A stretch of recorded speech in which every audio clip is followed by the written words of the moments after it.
आप सभी को मेरा नमस्कार। आजकल कुछ लोग सनातन ग्रंथों को अमान्य सोर्सेज से उठा के अपने प्रोपेगेंडा में शामिल कर लेते हैं। हद तो ये हो जाती है कि कुछ लोग सनातन धर्म में गो हत्या और जीव हत्या के झूठे क्लेम भी कर डालते हैं। आप इन जनाब को तो जानते ही होंगे, जो आए दिन वेदों में मांसाहार और गो हत्या ढूंढते रहते हैं। आज इनका फैलाया गया सारा भ्रम प्रमाण सहित तोड़ दिया जाएगा, तो वीडियो को अंत तक अवश्य देखिएगा। चैप्टर 1 एनिमल किलिंग इन वेदास। सबसे पहले ऋग्वेद के मंडल 1 के सूक्त 1 का मंत्र 4 देखिए। हे परमेश्वर, आप सर्वत्र व्याप्त होकर जिस हिंसा आदि दोष रहित विद्या आदि पदार्थों के दान रूप यज्ञ को सब प्रकार से पालन करने वाले हैं, वही यज्ञ विद्वानों के बीच में फैल के जगत को सुख प्राप्त कराता है। यहाँ स्पष्ट तौर पर लिखा है हिंसा आदि दोष रहित यज्ञ, तो हिंसा को दोष कहा गया है। अब आप विचार कीजिए कि क्या बिना हिंसा के जीव हत्या की जा सकती है। अब यजुर्वेद के अध्याय 13 का मंत्र 47 देखिए। कोई भी मनुष्य सबके उपकार करने हारे पशुओं को कभी ना मारे, किंतु इनकी अच्छे प्रकार से रक्षा करे और इनसे उपकार लेके सब मनुष्यों को आनंद देवे। जिन जंगली पशुओं से ग्राम के पशु, खेती और मनुष्यों को हानि हो, उनको राजपुरुष मारे और बंधन करे।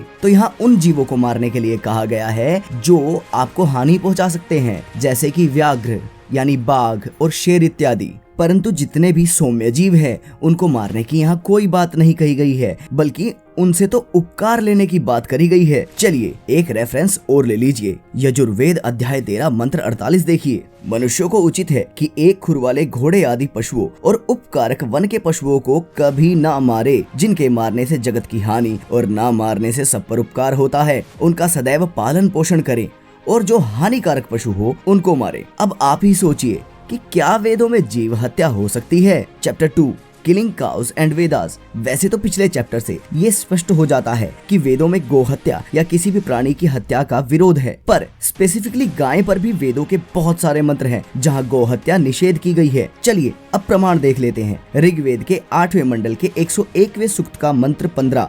गो उस दूध को हमें प्राप्त कराती है जो रोगों को दूर करता है, निवास के लिए आवश्यक तत्वों को उत्पन्न करता है, सब अच्छाइयों को हमारे अंदर प्राप्त कराता है। यह गो अगाना अदिति है, इसका वध ना करना ही समझदारी है। चलो एक और रेफरेंस देख लो। अथर्ववेद कांड 4 के सूक्त 21 का मंत्र 7। गौ को शुद्ध चारा और शुद्ध जल प्राप्त हो, इन्हें न कोई चुरा सके, न मार सके और न ये रोगाक्रांत हो।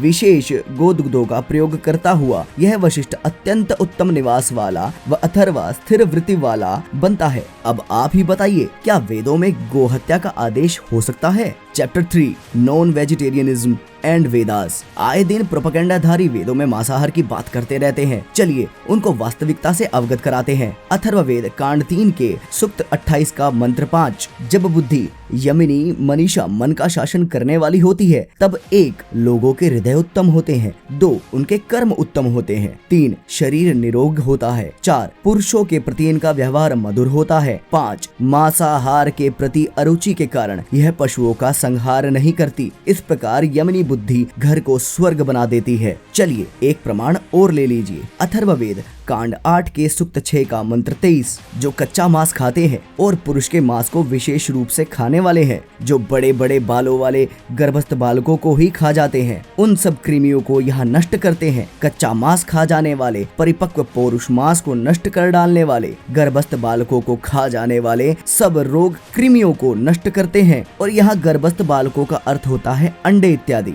और कृमि उनको कहा गया है जो मांसाहार करते हैं। तो वेद मांसाहार को ही नहीं, अंडे खाने को भी मना ही करते हैं। आशा है प्रोपेगेंडा जीवियों को इस विषय पर अब आप जवाब दे पाएंगे। कोई क्या खाए क्या ना खाए ये उसकी अपनी निजी प्रॉब्लम है, पर अपने स्वार्थ में आकर अगर मेरे ग्रंथों पर प्रोपेगेंडा किया जाएगा दैट्स अ प्रॉब्लम। पर आप चिंता ना करें, क्योंकि सत्यमेव जयते। जय श्री हरि।